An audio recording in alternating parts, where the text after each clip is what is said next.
Hello friends, आप सभी का एक बार स्वागत है इस लेक्चर में। तो इस लेक्चर में जो टॉपिक हम स्टार्ट करने जा रहे हैं वो है स्टैटिक जीके, इंटरनल सिक्योरिटी यानी आंतरिक सुरक्षा। लेक्चर की शुरुआत से पहले हर बार की तरह इस बार भी हमारे पास एक छोटा सा डिस्क्लेमर है जो कि हमें यहाँ समझना बहुत जरूरी है इससे पहले कि हम आगे प्रस्थान करें। डिस्क्लेमर कुछ इस प्रकार से है: the images, text and other materials used in our presentations are for educational purposes only. We respect the intellectual property rights of the original creators and owners. If you are the owner and have any concerns or issues, please contact us at sathi@iitk.ac.in and we shall remove the content immediately. Please note that the parts of the content may have been generated using the generative AI, which is experimental. Title: Bharat की आंतरिक सुरक्षा। अगर हम बात करें भारत की आंतरिक सुरक्षा के बारे में, तो देखिए जो मेंटेनेंस होती है पीस, लॉ एंड ऑर्डर की, जो भारत का बॉर्डर है या स्टेट बॉर्डर्स हैं उसके अंतर्गत उन्हें ही कराया जाता है इंटरनल सिक्योरिटी में इंक्लूड। ये इन्वॉल्व करता है स्टेट और उसके नागरिकों को बचाने के लिए उन खतरों से जो कि स्टेट के अंदर ही उभरते हैं या फिर स्टेट के आंतरिक मामलों की वजह से ही जन्म लेते हैं। ये एक्सटर्नल सिक्योरिटी से अलग है लेकिन काफी ज्यादा इंटरलिंक्ड होती है। यानी मान लीजिए इंटरनल सिक्योरिटी में आप पड़ोसियों से नहीं लड़ने जा रहे हैं, आप पाकिस्तान या चाइना से नहीं लड़ रहे हैं, लेकिन पाकिस्तान और चाइना के फॉरेन पॉलिसीज की वजह से जो आपके इंटरनली दिक्कतें हो रही हैं उसे यहाँ पे इंटरलिंक करके देखा जाता है। की डायमेंशंस क्या है इंटरनल सिक्योरिटी के? सबसे पहला, मेंटेन करना है लॉ एंड ऑर्डर को। फिर काउंटर करना है टेररिज्म को, एक्सट्रीमिज्म को। उसके बाद इंसर्जेंसीज और सेपरेटिस्ट मूवमेंट्स को मैनेज करना है। ऑर्गेनाइज क्राइम से लड़ना है। साइबर सिक्योरिटी को बढ़ावा देना है। बॉर्डर्स और कोस्ट को सुरक्षा प्रदान करना है। कम्युनल हार्मनी को बचा के रखना है। डिजास्टर मैनेजमेंट को भी देख के रखना है। अब हम बात करें सबसे बड़े आंतरिक खतरे कौन से हैं। सबसे पहला टेररिज्म, क्रॉस बॉर्डर और हिंटरलैंड। फिर है लेफ्ट विंग एक्सट्रीमिज्म या नक्सलिज्म। फिर इंसर्जेंसी जो हो रही है नॉर्थ ईस्टर्न स्टेट्स में। सेपरेटिज्म और मिलिटेंसी जो है जम्मू एंड कश्मीर में। कम्युनलिज्म और रिलीजियस फंडामेंटलिज्म जो है। ऑर्गेनाइज क्राइम और उसका नेक्सस जो है आतंकवाद के साथ। Cyber security threats. Border management issues जिसमें कि इन्फिल्ट्रेशन और स्मगलिंग शामिल है। Coastal security, drug trafficking, money laundering और फेक करेंसी। अब हम बात करें क्रॉस बॉर्डर टेररिज्म के बारे में। तो जो टेररिज्म होता है जिसे स्पॉन्सर्ड, सपोर्ट और एग्जीक्यूट किया जाता है उन एलिमेंट्स के द्वारा जो कि हमारे पड़ोसी देशों से हैं, तो उसे हम कहते हैं cross border terrorism. Primary sources हैं इसकी पाकिस्तान, जो कि हिस्टोरिकली लिंक्ड है जम्मू एंड कश्मीर आतंकवाद से, पंजाब आतंकवाद से, हिंटरलैंड अटैक से जैसे कि 26/11। टैक्टिक्स क्या होती हैं? इनफिल्ट्रेट कर लेना, टेरर ग्रुप्स को फंडिंग देना, आर्म्स एंड ट्रेनिंग देना, उन्हें रेडिकलाइज करना। कंस्टेंट चैलेंज है बॉर्डर गार्डिंग फोर्सेस के लिए, जैसे कि बॉर्डर सिक्योरिटी फोर्स बीएसएफ और आर्मी दोनों के लिए। हिंटरलैंड टेररिज्म की अगर हम बात करें, तो जो टेररिस्ट एक्टिविटीज होती है जो कि भारत की भूमि के अंदर ही होती है और बॉर्डर से अलग होती है, उसे हम कहते हैं हिंटरलैंड आतंकवाद। इसमें स्लीपर सेल्स, लोकल मॉड्यूल्स जो कि सपोर्ट करते हैं एक्सटर्नल ग्रुप्स को, जैसे कि आईएसआईएस, अलकायदा या फिर घरेलू एक्सट्रीमिस्ट आइडियोलॉजीज वाले लोग। टारगेट्स क्या होते हैं इनके? पब्लिक प्लेसेस, क्रिटिकल इंफ्रास्ट्रक्चर या रिलीजियस साइट्स। इन्हें रिक्वायरमेंट होती है स्ट्रॉन्ग इंटेलिजेंस नेटवर्क की, जैसे कि आईबी, स्टेट पुलिस या इन्वेस्टिगेशन की, जैसे कि एनआईए। फिर हम बात करें टेररिज्म और ऑर्गेनाइज क्राइम के बारे में, तो ये भी एक खतरनाक नेक्सस है जो कि अस्तित्व में है। ऑर्गेनाइज क्राइम सिंडिकेट जो हैं वो लॉजिस्टिक, फाइनेंस और वेपन्स देते हैं टेरर ग्रुप्स को। टेरर ग्रुप्स जो कि इंगेज है क्रिमिनल एक्टिविटीज में, जैसे कि ड्रग ट्रैफिकिंग, फिरौती मांगना, किडनैपिंग करना या फिर नकली मुद्राओं को बेचना, जिससे कि ये फंड करते हैं टेरर ऑपरेशंस को। हवाला नेटवर्क जिनका इस्तेमाल किया जाता है काले धन को सफेद करने में। टेरर फंडिंग की अगर हम बात करें तो या तो स्टेट ऑनरशिप में है, ऑर्गेनाइज क्राइम है जैसे ड्रग्स, एक्सटॉर्शन, फेक करेंसी है, या डोनेशन है जो कि फ्रंट ऑर्गेनाइजेशन द्वारा करी जाती है, या फिर कोई भी हवाला ट्रांजैक्शन। काउंटर मेजर्स क्या है? Financial action task force FATF, prevention of money laundering act PMLA, strengthen करना फाइनेंशियल इंटेलिजेंस यूनिट्स को जैसे कि एफआईयू, आईएनडी और एडी। उसके बाद हम बात करें टेररिज्म और कम्युनिकेशन नेटवर्क्स को, तो जो मॉडर्न कम्युनिकेशन टेक्नोलॉजीज हैं जैसे कि इंटरनेट, सोशल मीडिया या इंक्रिप्टेड एप्स, उनका जो है टेररिस्ट बहुत बड़े पैमाने पे इस्तेमाल करते हैं। रेडिकलाइज करना और रिक्रूटमेंट करना ऑनलाइन, प्लानिंग करना अटैक्स को और कोऑर्डिनेट करना, प्रोपोगेंडा और डिसइंफॉर्मेशन फैलाना, सिक्योर कम्युनिकेशन करना ताकि जो इंटेलिजेंस एजेंसीज हैं उन्हें पकड़ ना सकें, सिग्निफिकेंट चैलेंजेस देना मॉनिटरिंग करने के लिए और प्रिवेंशन के लिए। लेफ्ट विंग एक्टिविज्म की हम बात करें नक्सलिज्म की, तो नक्सलबाड़ी जो गांव है वेस्ट बंगाल का, 1967 में वहां इसकी शुरुआत हुई थी। इसकी आइडियोलॉजी है मायोस्टोलॉजी, यानी कि जो सरकारी दफ्तर है या सरकार है वहां पे उसे हथियारों के माध्यम से उखाड़ फेंकना। कोर इशू जो है वो है गरीबी, जो आदिवासी लोग हैं उनका शोषण, जमीन कब्जा लेना, लैक ऑफ डेवलपमेंट, या फिर गवर्नेंस जो इशू है वहां पे। जो प्राइमरली है वो ट्राइबल और फॉरेस्टेड एरियाज को अफेक्ट करता है सेंट्रल और ईस्टर्न इंडिया। अब हम बात करें एलडब्ल्यू अफेक्टेड एरियाज की, रेड कॉरिडोर के बारे में, तो हिस्टोरिकली कंसंट्रेटेड हैं स्टेट्स में जैसे कि छत्तीसगढ़, झारखंड, उड़ीसा, बिहार, महाराष्ट्र, आंध्र प्रदेश, तेलंगाना और मध्य प्रदेश। सिग्निफिकेंट रिडक्शन है जोग्राफिकल स्प्रेड में और वायलेंस लेवल्स में रिसेंट ईयर्स में, क्योंकि सिक्योरिटी ऑपरेशंस और डेवलपमेंट इनिशिएटिव्स यहाँ लिए गए हैं। करंट स्टेटस 2025 के अकॉर्डिंग हम बात करें तो कई सारे जो डिस्ट्रिक्ट्स हैं जो कि पहले टेररिज्म से या नक्सलिज्म से अफेक्टेड थे वो रिड्यूस हुए हैं, 6% रह गए हैं कुल, मिनिस्ट्री ऑफ होम अफेयर्स की रिपोर्ट्स के अकॉर्डिंग। और गवर्नमेंट चाहती है 2026 तक लेफ्ट विंग एक्सट्रीमिज्म को कतई खत्म कर दिया जाए। गवर्नमेंट स्ट्रेटेजी क्या है इसके रिगार्डिंग? दो प्रॉन्ग अप्रोच है। पहला सिक्योरिटी ऑपरेशंस, जिसे सीएपीएफ स्पेशली द सीआरपीएफ और स्टेट पुलिस चलाती है, फोकस करती है एरिया डोमिनेशन में, इंटेलिजेंस बेस्ड ऑपरेशंस में, न्यूट्रलाइज करना नक्सल कैडर्स को और ऑपरेशन समाधान। डेवलपमेंट एड्रेस करता है रूट कॉजेस को थ्रू इंफ्रास्ट्रक्चर जैसे roads and communication, welfare schemes, ensure करना लैंड राइट्स को, इंप्रूव करना गवर्नेंस को, और एडीपी यानी एस्पिरेशनल डिस्ट्रिक्ट प्रोग्राम।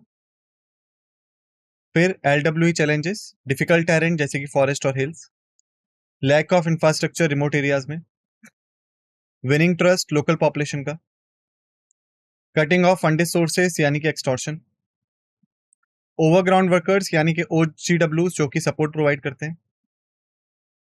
उसके बाद हम देखें इंसर्जेंसी नॉर्थ ईस्ट इंडिया में, तो ये कॉम्प्लेक्स मिक्स है सेक्शनिस्ट का, एथनिक का और आइडियोलॉजिकल इंसर्जीज का कई सारे स्टेट्स में। की स्टेट्स हैं नागालैंड, मणिपुर, असम, अरुणाचल प्रदेश, त्रिपुरा, जो कि अब आमतौर पे पीसफुल है। कॉजेस क्या है? हिस्टोरिकल फैक्टर्स हैं, एथनिक आइडेंटिटीज हैं, डिमांड है ऑटोनॉमी और सोवरेनिटी की, नेग्लिजियंस जो हुआ है वो, रिसोर्स कंट्रोल जो है वो, और इंटर ट्राइबल कॉन्फ्लिक्ट्स, और इसी के साथ जो बॉर्डर है वो प्रॉपर्ली डिफाइन नहीं है। नॉर्थ ईस्ट मेजर ग्रुप्स और स्टेट्स कौन से हैं? सबसे पहला है नागालैंड, एनएससीएन फैक्शंस, जिसने कि साल 2015 में एग्रीमेंट साइन कर लिया था, लेकिन अब भी जो एनएनपीजीएस है वो चल रहा है। हालांकि जो शांति वार्ता है वो दोनों ग्रुप्स के बीच चल रही है ताकि कोई शांतिप्रिय सोल्यूशन निकाला जा सके। मणिपुर, वैली बेस्ड जो ग्रुप्स हैं जैसे कि पीएलए, यूएनएलएफ एक्स्ट्रा ये, और हिल बेस्ड जो ग्रुप्स हैं जैसे कुकी या नागा फैक्शंस ये। हालांकि जो अभी रिसेंट एथनिक वायलेंस हुआ था मेती और कुकी के बीच में, इससे एक मेजर सिक्योरिटी चैलेंज आया है साल 2025 में। आसाम, उल्फा, उल्फा का जो परेश बरुआ फैक्शन है वो अभी भी चल रहा है। बोडो ग्रुप्स, हालांकि कई सारे बोडो ग्रुप्स ने शांति समझौता साइन कर लिया है जैसे कि बोडो अकॉर्ड 2020। उसके बाद हम देखें पीस एफर्ट्स या फिर एएफएसपी, तो पीस अकॉर्ड्स की अगर हम बात करें तो कई सारे अकॉर्ड्स हैं जैसे कि Mizo accord, Bodo accord, Tripura accord, करबी एंगलोंग एग्रीमेंट, और इसी के साथ जो नागा ग्रुप्स हैं उनके साथ जो बातें चल रही हैं वो। एएफएसपी की अगर हम बात करें armed forces special powers act, तो इन्हें इम्पोज किया जाता है डिस्टर्ब एरियाज में, ग्रांट्स करता है स्पेशल पावर्स को आर्म्ड फोर्सेस के लिए, और ग्रेजुअली जो है उसे उन एरिया से हटा रहे हैं जहां पे सिक्योरिटी जो है इंप्रूव हो चुकी है, जिसमें आपके हिस्से आते हैं आसाम के, मणिपुर के, नागालैंड के, अरुणाचल प्रदेश के। हालांकि ये जो एक्ट है ये काफी कॉन्ट्रोवर्शियल रह चुका है। अभी नॉर्थ ईस्ट के कौन से करंट चैलेंजेस हैं? सबसे पहला जो एथनिक चैलेंज है जैसे कि मणिपुर, और जो इंसर्जेंट ग्रुप है उनके खिलाफ, उनके द्वारा जो फरीदकोई की जाती है वो, क्रॉस बॉर्डर सेंचुरीज यानी म्यांमार से जो घुसपैठ होती है वो, ड्रग ट्रैफिकिंग जो है इस रीजन में बहुत ज्यादा होती है, पीस अकॉर्ड जो है वो साइन नहीं हो पा रहे हैं, एग्जाम्पल के नागा इशू। बैलेंस करना है सिक्योरिटी नीड्स को और डेवलपमेंट और ह्यूमन राइट्स को। फिर जम्मू एंड कश्मीर इशूज की बात करें हिस्टोरिकल कंटेक्स्ट की, तो 1947 में इसका भारत में विलय हो गया था यूएन रिसोल्यूशन के बाद, और इंडो पाक जो वॉर हुई थी वो, इसमें जो मिलिटेंसी की शुरुआत है वो लेट 1980s से हुई। कोर इशू क्या है? क्रॉस बॉर्डर टेररिज्म है जिसे स्पॉन्सर्ड करता है पाकिस्तान, सेपरेटिस्ट सेंटिमेंट्स और पॉलिटिकल एस्पिरेशंस। आर्टिकल 370 जो है उसे 2019 में हटा दिया गया था, और जेएंडके को तोड़ दिया गया 2 यूनियन टेरिटरीज में, जो थी जेएंडके यूनियन टेरिटरी और लद्दाख यूनियन टेरिटरी, ताकि जो पूरी तरीके से विलय है वो हो सके, डेवलपमेंट हो सके, और जो सेपरेटिज्म और टेररिज्म है उसे रोका जा सके। अभी करंट सिक्योरिटी सिचुएशन की अगर हम बात करें, तो जो लार्ज स्केल वायलेंस था उसमें काफी ज्यादा गिरावट आई है, और जो पत्थरबाजी थी 2019 के बाद से वो भी काफी कम हो गई है।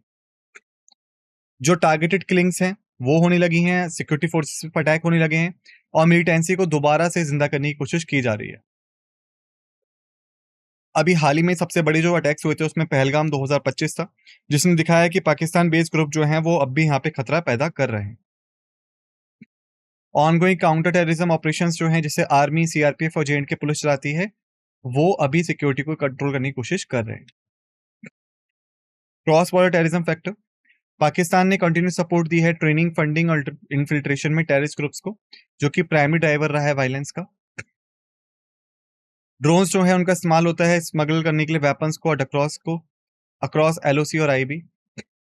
डिप्लोमेटिक टेंशन जो हैं वो लगातार बढ़ती जा रही हैं, जिससे कि टेरर इंसिडेंट्स जो हैं वो बढ़ते जा रहे हैं। गवर्नमेंट अप्रोच की अगर हम बात करें सिक्योरिटी के लिहाज से, तो जीरो टॉलरेंस अप्रोच है, यानी जो टेररिज्म है उससे बिल्कुल टॉलरेट नहीं किया जाएगा, सिक्योरिटी ग्रिड बढ़ाई जाएगी और इंटेलिजेंस कोऑर्डिनेशन भी बढ़ाया जाएगा। पॉलिटिकल अगर हम बात करें तो रिस्टोर किया जाएगा स्टेटहुड प्रॉमिस को, डिलिमिटेशन की जाएगी कंप्लीटली, होल्ड किया जाएगा लोकल असेंबली इलेक्शंस को। डेवलपमेंट की अगर हम बात करें तो इंफ्रास्ट्रक्चर पे, इन्वेस्टमेंट पे, एम्प्लॉयमेंट जनरेशन पे पूरा फोकस रहेगा। एंगेजमेंट जो है आउटरीच प्रोग्राम चलाए जाएंगे ताकि जो रेडिकलाइजेशन है उसे रोका जा सके। कम्युनलिज्म की अगर हम बात करें तो जो रिलीजियस एक्सट्रीमिज्म है, इंटॉलरेंस है, मोबिलाइजेशन है रिलीजियस आइडेंटिटी को लेके, इसे रोका जाए। मैनिफेस्ट करता है कम्युनल राइट्स को, हेट स्पीच को और पोलराइजेशन को। हालांकि जो पॉलिटिकल एक्टर्स हैं, एक्सटर्नल फोर्सेस हैं, वो इसका भरपूर फायदा उठाती हैं। इसीलिए हमें एक स्ट्रॉन्ग लॉ इन्फोर्समेंट चाहिए, कम्युनल हार्मनी को प्रमोट करना है और हेट स्पीच के खिलाफ कड़े एक्शन लेने होंगे। रीजनलिज्म और इंटरस्टेट डिस्प्यूट्स की अगर हम बात करें, तो अगर सिक्योरिटी थ्रेट्स जैसे कि टेररिज्म है या एक्सेसिव रीजनलिज्म है या अनरिजॉल्व इंटरस्टेट डिस्प्यूट्स हैं, अगर हम उन्हें डायरेक्टली ना देखें, इसके बाद भी लॉ एंड ऑर्डर प्रॉब्लम्स रहेंगी, सोशल टेंशन बढ़ेंगी, डिस्ट्रैक्शन रहेगा सिक्योरिटी रिसोर्सेज का, और पॉलिटिकल रिसोल्यूशन और कोऑपरेटिव फेडरलिज्म की जरूरत ज्यादा पड़ने लगेगी।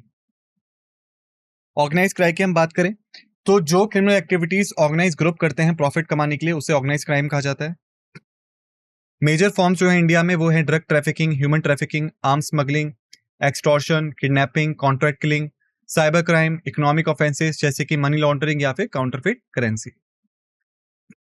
ये स्टेट इंस्टीट्यूशंस को कमजोर कर देता है, करप्शन को बढ़ाता है और टेररिज्म को भी कहीं ना कहीं बढ़ावा देता है। साइबर सिक्योरिटी थ्रेट्स की अगर हम बात करें तो जो क्रिटिकल इंफॉर्मेशन इंफ्रास्ट्रक्चर्स हैं जैसे कि power grids, banking, transport, defence, इन पे जो अटैक होता है। साइबर एस्पिनाच यानी कि जो साइबर निगरानी रखी जाती है, चाहे वो स्टेट स्पॉन्सर्ड हो या कॉर्पोरेट्स हो। फाइनेंशियल फ्रॉड जैसे कि फिशिंग हो गया, रैंसमवेयर हो गया, ऑनलाइन स्कैम्स हो गए। डेटा चुराना हो गया जैसे कि पर्सनल, कॉर्पोरेट या गवर्नमेंट डेटा। डिस इंफॉर्मेशन और इन्फ्लुएंस ऑपरेशंस हो गए। साइबर टेररिज्म हो गया। फिर हम बात करें इंडिया वनरेबिलिटी की, तो रैपिड डिजिटलाइजेशन है जो कि लगातार अटैक्स को बढ़ा रहा है। हाई नंबर है साइबर अटैक्स के जो कि हर साल होते हैं। गैप्स हैं साइबर हाइजीन में और प्रिपेयर्डनेस में जो कि इंडिविजुअल्स और एसएमई से आते हैं। थ्रेट्स हैं स्टेट से और नॉन स्टेट एक्टर से जैसे कि चाइना, पाकिस्तान बेस्ड। फिर हम बात करें सीआरटी की, यानी Indian computer emergency response team, national nodal agency है रिस्पॉन्ड करने के लिए साइबर सिक्योरिटी इंसिडेंट्स को। एनसीआईआईपीसी है national critical information infrastructure protection centre जो कि प्रोटेक्ट करता है क्रिटिकल इंफ्रास्ट्रक्चर को। एंड ट्रिपल सी है नेशनल साइबर कोऑर्डिनेशन सेंटर जो कि स्कैन करता है इंटरनेट ट्रैफिक को थ्रेट्स के लिए। फिर है I4C Indian cyber crime coordination centre जो कि कोऑर्डिनेट करता है रिस्पांस को साइबर क्राइम से। लॉस यानी कि इंफॉर्मेशन टेक्नोलॉजी एक्ट 2000 जिसे अमेंड कर दिया गया था। नेशनल साइबर सिक्योरिटी स्ट्रेटेजी जो कि अभी भी डेवलपमेंट और अपडेट्स में। उसके बाद हम बात करें तटीय सुरक्षा या कोस्टल सिक्योरिटी की, तो 2008 में मुंबई अटैक्स ने कई सारी क्षमताओं को निकाल दिया था कोस्टल सिक्योरिटी के लिए। इसके बाद कई सारी कोस्टल सिक्योरिटी आर्किटेक्चर्स बढ़ाए गए और प्रिवेंट किया जाना लगा इंट्रूशन को, यानी जो घुसपैठ है समुद्री रस्तों से उन्हें, ताकि कोई भी टेररिस्ट या क्रिमिनल एक्टिविटी ना हो पाए। स्ट्रक्चर और मेजर्स की अगर हम बात करें तो 3 टायर स्ट्रक्चर हमने बनाया है। पहला इंडियन नेवी जो कि ओवरऑल मैरीटाइम सिक्योरिटी है deep sea. Indian Coast Guard जो कि टेरिटोरियल वाटर्स को देखती है। स्टेट मरीन पुलिस जो कि कोस्टल एरियाज को देखती है। की मेजर्स क्या है, कोस्टल सर्विलेंस नेटवर्क है जिसमें रडार्स और इलेक्ट्रो-ऑप्टिक्स आते हैं। ऑटोमेटिक आइडेंटिफिकेशन सिस्टम है शिप्स का। बायोमेट्रिक आईडी कार्ड्स हैं फिशरमैन के। जॉइंट ऑपरेशन सेंटर्स हैं। कोस्टल सिक्योरिटी और एक्साइजेस है। कोस्टल सिक्योरिटी चैलेंजेस की अगर हम बात करें तो लॉन्ग कोस्ट लाइन है लगभग 7516 kilometre. Large number of fishing boats हैं जिन्हें मैनेज करना काफी मुश्किल है। कोऑर्डिनेशन इश्यूज हैं एजेंसीज के बीच में। कैपेसिटी बिल्डिंग बढ़ानी पड़ेगी मरीन पुलिस की। एंश्योर करना पड़ेगा फिशरमैन को आईज एंड ईयर्स के तौर पे। बॉर्डर मैनेजमेंट चैलेंजेस की हम बात करें, डिफिकल्ट टेरेन है जैसे कि माउंटेन्स है, हिमालयास, डेजर्ट है, थार्स, रिवर डेल्टास, जंगल है, वो सब। बॉर्डर जो है वो प्रॉपर फेंसिंग नहीं है, मॉनिटर नहीं है। क्रॉस बॉर्डर थ्रेट्स बहुत ज्यादा है, घुसपैठ बहुत ज्यादा है, स्मगलिंग ज्यादा है या फिर ह्यूमन ट्रैफिकिंग होती रहती है। इंफ्रास्ट्रक्चर गैप है, लैक ऑफ रोड्स हैं, बॉर्डर ऑब्जर्विंग पोस्ट है, सर्विलेंस टेक्नोलॉजी रिमोट एरियाज में। बॉर्डर डिस्प्यूट है जैसे कि पाकिस्तान के साथ या चाइना के साथ। बॉर्डर मैनेजमेंट की बॉर्डर्स एंड फोर्सेस की अगर हम बात करें तो पाकिस्तान बॉर्डर पे यानी इंटरनेशनल बॉर्डर एलओसी पे रहती है बीएसएफ आर्मी। अगर ज्यादा थ्रेट परसेप्शन होता है, terrorism, infiltration, cease fire violations, तो दोनों ही मिलकर काम करते हैं। फिर हम बात करें चाइना बॉर्डर, तो आईटीबीपी और आर्मी दोनों यहाँ पे रहती है। ये डिस्प्यूटेड बॉर्डर है, इंफ्रास्ट्रक्चर डेवलपमेंट चैलेंजेस है यहाँ पे, और रिसेंटली कई सारी टेंशंस यहाँ पे भारत और चाइना के बीच हुई थी। उदाहरण के लिए गलवान। बांग्लादेश बॉर्डर बीएसएफ रहती है। चैलेंजेस हैं, इलीगल माइग्रेशन होती है, स्मगलिंग होती है यहाँ पे, फेंसिंग इश्यूज हैं। Nepal and Bhutan border SSP है जिसमें ओपन बॉर्डर्स हैं, चैलेंजेस हैं जिसमें टेररिस्ट, क्रिमिनल, स्मगलिंग्स वगैरह सब है। म्यांमार बॉर्डर असम राइफल्स और आर्मी रहती है यहाँ पे, इंसर्जेंसी को रोकना होता है और ड्रग ट्रैफिकिंग बहुत ज्यादा होती है। बॉर्डर मैनेजमेंट इनिशिएटिव्स की अगर हम बात करें, फेंसिंग और ब्लड लाइटिंग, ये होती है ज्यादातर पाकिस्तान और बांग्लादेश बॉर्डर्स पे, ऑनगोइंग चैलेंजेस हैं। Smart fencing, comprehensive integrated border management system जिसमें सेंसर, रडार्स और कैमरास रहते हैं। Infrastructure development, border road organisation है जो कि रोड्स बनाती है, ब्रिजेस बनाती है, टनल्स बनाती है। बॉर्डर आउटपोस्ट जिसमें की डेंसिटी को बढ़ाना है और फैसिलिटीज को अपग्रेड करना है। वाइब्रेंट विलेजेस प्रोग्राम, जो डेवलपमेंट है बॉर्डर विलेजेस का, उन्हें इंप्रूव करना है इंफ्रास्ट्रक्चर और काउंटर माइग्रेशन के लिए। ड्रग ट्रैफिकिंग थ्रेट्स, इंडिया जो है वो दोनों major illicit opium production region के बीच में रहता है। इसमें पहला है गोल्डन क्रेसेंट जिसमें पाकिस्तान, अफगानिस्तान, ईरान है जो कि वेस्टर्न इंडिया यानी पंजाब को मुख्यतः टारगेट करता है। फिर है गोल्डन ट्राइंगल जिसमें म्यांमार, लाओस या थाईलैंड है जो कि नॉर्थ ईस्ट को टारगेट करता है। फिर है रूट्स जो कि यूज किए जाते हैं हीरोइन को स्मगल करने के लिए, सिंथेटिक ड्रग्स यानी एटीएस बनाने के लिए। नेक्सिस जो है टेररिज्म, ऑर्गेनाइज क्राइम का, नार्को टेररिज्म का, वो काफी बड़ा है। लीड एजेंसी जो है इसमें वो है नारकोटिक्स कंट्रोल ब्यूरो। फिर फेक इंडियन करेंसी नोट्स की अगर हम बात करें तो इकोनॉमिक सिक्योरिटी के लिए खतरा है। ये अक्सर नेबरिंग कंट्रीज के द्वारा किया जाता है इकोनॉमी को डिस्टेबलाइज करने के लिए और टेररिज्म को फंड करने के लिए। इसमें कोऑर्डिनेशन चाहिए होता है सिक्योरिटी एजेंसीज के बीच में जैसे कि आरबीआई और फाइनेंशियल इंटेलिजेंस यूनिट्स के बीच में। डीमोनेटाइजेशन जो था 2016 का, उसने इसको एफआईसीएन को काफी हद तक खत्म कर दिया था। Role of state actor, central government, MHA nodal agency है, MoD, ME, MoF, policy making, funding, coordination और डिप्लॉइंग सेंट्रल फोर्सेस में इनका कोऑर्डिनेशन रहता है।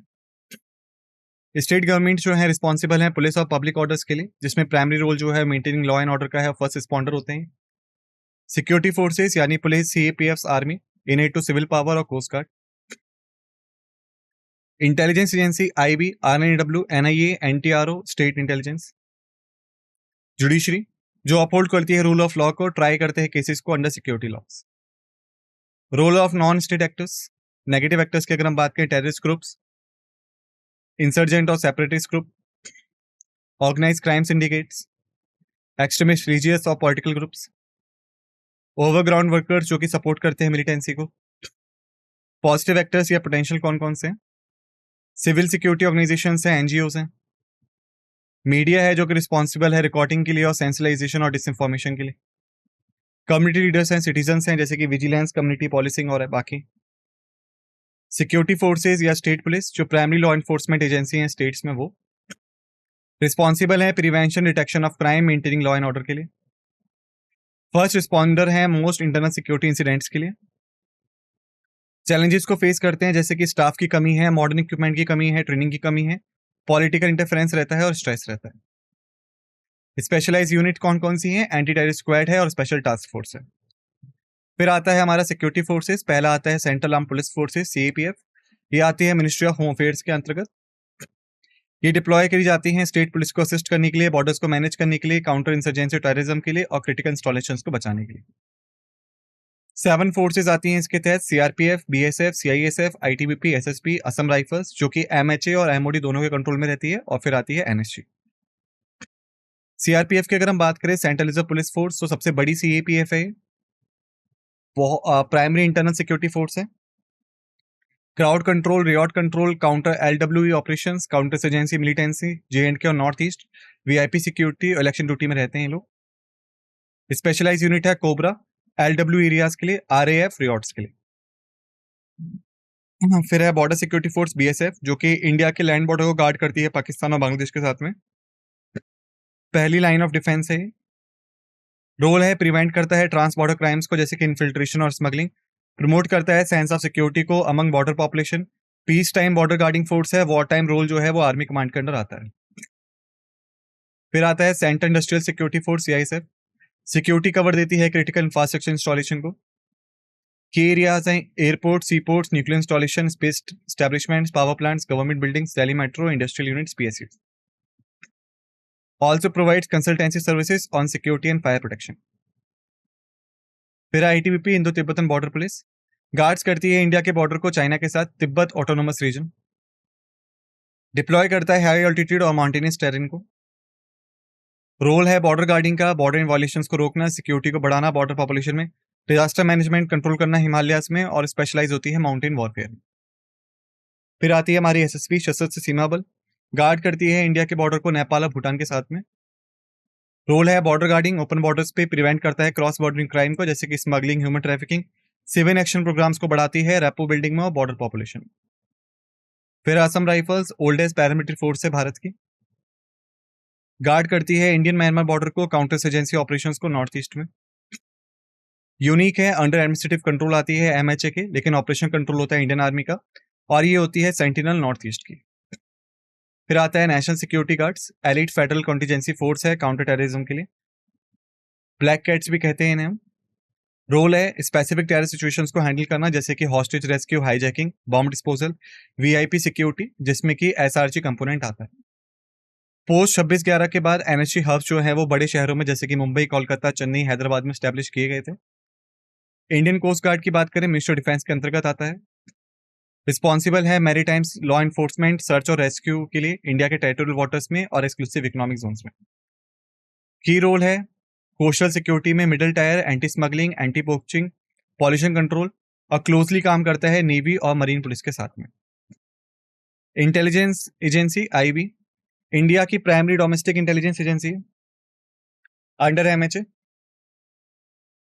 कलेक्ट करता है इंटेलिजेंस को within India on security threats, जैसे कि टेररिज्म, एस्पिनाज, सेपरेटिज्म, कम्युनलिज्म है। काउंटर इंटेलिजेंस हो गया, वीआईपी सिक्योरिटी असेसमेंट हो गया। Act as eyes and ears हो गया गवर्नमेंट का। शेयर करता है इंटेलिजेंस को मल्टी एजेंसी सेंटर के साथ में। फिर आता है रॉ, research and analysing wing. India की प्राइमरी एक्सटर्नल इंटेलिजेंस एजेंसी है। रिपोर्ट करता है डायरेक्टली प्राइम मिनिस्टर ऑफिस को। गैदर करता है फॉरेन इंटेलिजेंस को, काउंटर टेररिज्म अब्रॉड को, एडवाइस करता है पॉलिसी मेकर्स को स्ट्रेटेजिक इंटरेस्ट पे और कवर्ड ऑपरेशंस पे।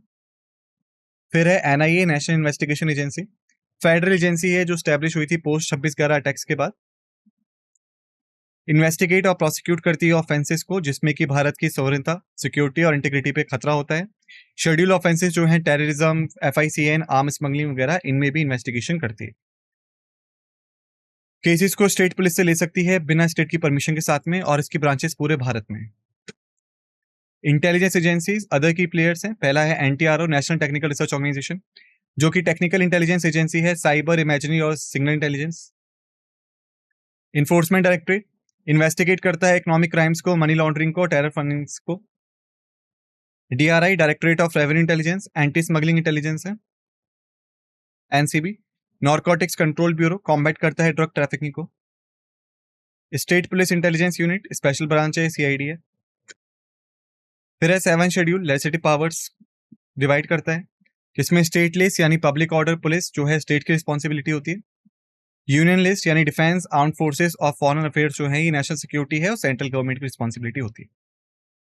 सेंटर जो है वो इंटरवीन कर सकता है, फोर्सेस को डिप्लॉय कर सकता है कुछ कंडीशंस में, जैसे कि आर्टिकल 55, 355 और 356। लीगल फ्रेमवर्क जो है यूएपी का, अनलॉफुल एक्टिविटीज प्रिवेंशन एक्ट 1967, कई बार अमेंड हुआ है 2004, 2008, 2012, 2019 में। इंडिया की प्राइमरी एंटी टेरर लॉ है, डिफाइन करता है अनलॉफुल एक्टिविटी को, टेररिस्ट अटैक को। अलाउ करता है ऑर्गेनाइजेशन को बैन करना, डेजिग्नेट करना इंडिविजुअल्स को टेररिस्ट 2019 अमेंडमेंट के तहत।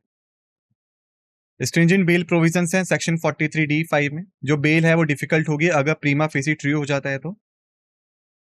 एक्सटेंड कर सकता है डिटेंशन को पीरियड अलाउड के लिए। कॉन्ट्रीब्यूशन है इसके पोटेंशियल मिसयूज के कारण और सिविल लिबर्टीज पे इम्पैक्ट के कारण। पीएमएलए एनआई एक्ट की बात करें तो मनी लॉन्ड्रिंग को रोकता है, जिसमें कि फंड्स जो हैं वो टेररिज्म से लिंक्ड हो, और इन्फोर्समेंट डायरेक्टरेट को कार्रवाई करने की इजाजत देता है। नेशनल इन्वेस्टिगेशन एजेंसी एक्ट ने एनआईए को बनाया था, जिसका जुरिस्डिक्शन जो है शेड्यूल ऑफेंसेस में डिफाइंड है। पावर्स है कि इन्वेस्टिगेट कर सकता है पूरे भारत में कहीं भी। फिर आईटी एक्ट और एएफएसपी। आईटी एक्ट 2000 के तहत साइबर क्राइम, इलेक्ट्रॉनिक गवर्नेंस को डील किया जाएगा और साइबर सिक्योरिटी थ्रेट्स को टैकल किया जाएगा। Arm forces special power act 1958 applicable है डिस्टर्ब एरियाज में, ग्रांट करता है आर्म फोर्सेस को स्पेशल पावर, जिसमें कि सर्च, अरेस्ट, लीथल फोर्स का इस्तेमाल शामिल है। कॉन्ट्रोवर्शियल है क्योंकि जो ह्यूमन राइट्स वायलेशन है वो हो सकते हैं। इसे धीरे धीरे उन इलाकों से हटा लिया गया है जहां पे सिक्योरिटी इंप्रूव हुई है। फिर आता है हमारा CCTNS, crime and criminal tracking network and systems. Mission mode project है जिसमें कि सारे पुलिस स्टेशन को कनेक्ट किया जाएगा क्राइम और क्रिमिनल डेटा शेयर करने के लिए, और जो पुलिस फंक्शनिंग है वो इंप्रूव हो जाएगी। फिर आता है ICJS, inter operable criminal justice system. इसका जो एम है वो इंटीग्रेट करना है सीसीटीएनएस को बाकी पिलर्स में क्रिमिनल जस्टिस के साथ, जिसमें कि ई कोर्ट, ई प्रिजन, फॉरेंसिक और प्रोसिक्यूशन शामिल है। फिर आता है की चैलेंजेस सिक्योरिटी मैनेजमेंट में। सबसे पहला कोऑर्डिनेशन, सेंटर और स्टेट के बीच जो कोऑर्डिनेशन है वो काफी लैक करता है। पुलिस रिफॉर्म्स, पुलिस को मॉडर्नाइज करने की जरूरत है, कैपेसिटी बढ़ाने की जरूरत है, बेटर ट्रेनिंग की जरूरत है, और पॉलिटिकल इंटरफेरेंस रोकने की जरूरत है। पुलिस टू पब्लिक रेशियो बढ़ाने की जरूरत है, स्ट्रेस वर्किंग कंडीशंस को पकड़ाने की जरूरत है, प्रकाश सिंह केस गाइडलाइंस जो थी उन्हें इंप्लीमेंट करने की जरूरत है। टेक्नोलॉजी, जो टेक्नोलॉजी चेंजेस है उनके साथ हमें लगातार बढ़ते रहना पड़ेगा, drone, cyber weapon, security commands, इन सब में, और इंडिजीनियस R&D एंड अडॉप्शन करने पड़ेंगे। रेडिकलाइजेशन और डिसइंफॉर्मेशन, एक्सट्रीमिस्ट आइडियोलॉजीज को काउंटर करना पड़ेगा जो कि ऑनलाइन और ऑफलाइन लगातार बढ़ती जा रही है। बैलेंस करना पड़ेगा सिक्योरिटी को और ह्यूमन राइट्स को, जिसमें कि सिक्योरिटी मेजर्स को बढ़ाना पड़ेगा जो कि फंडामेंटल राइट्स को रोकते हैं। एड्रेस करना पड़ेगा कंसर्न्स को, जैसे कि लॉज हो गए आपके यूएपीए, एएफएसपी। रिसोर्स कंस्ट्रेनमेंट, एडुकेट फंडिंग चाहिए मॉडर्नाइजेशन के लिए, इंफ्रास्ट्रक्चर के लिए और मैन पावर बढ़ाने के लिए। बॉर्डर मैनेजमेंट, जो बॉर्डर है वो बड़ा है, डाइवर्स है, उसे अच्छे से मैनेज करना पड़ेगा। जुडिशियल डिलेज, जो लगातार ट्रायल्स डिलेज होती हैं उन्हें टैकल करना पड़ेगा। कम्युनिटी एंगेजमेंट, जो लैक ऑफ ट्रस्ट है पुलिस और पब्लिक के बीच में, उसे हटाना पड़ेगा। वहीं पे इंटेलिजेंस गैदरिंग और कॉपरेशन को बढ़ाना पड़ेगा। कंक्लूजन और वे फॉरवर्ड अगर हम देखें तो इंडिया का जो इंटरनल सिक्योरिटी है वो काफी कॉम्प्लेक्स है, उसे एक हॉलिस्टिक अप्रोच चाहिए, यानी कि स्ट्रॉन्ग सिक्योरिटी मेजर्स के साथ साथ good governance, socio economic development और पॉलिटिकल कंसेंस हमें चाहिए होगा। की प्रायोरिटीज क्या है? इंटेलिजेंस गैदरिंग और शेयरिंग को बढ़ाना पड़ेगा, पुलिस रिफॉर्म इंट्रोड्यूस करने पड़ेंगे, टेक्नोलॉजी को अपग्रेड करना पड़ेगा, इफेक्टिव बॉर्डर और कोस्टल मैनेजमेंट लाना पड़ेगा, रेडिकलाइजेशन को काउंटर करना पड़ेगा, कम्युनिटी ट्रस्ट को बढ़ाना पड़ेगा और इंटरनेशनल कॉपरेशन भी बढ़ाना पड़ेगा।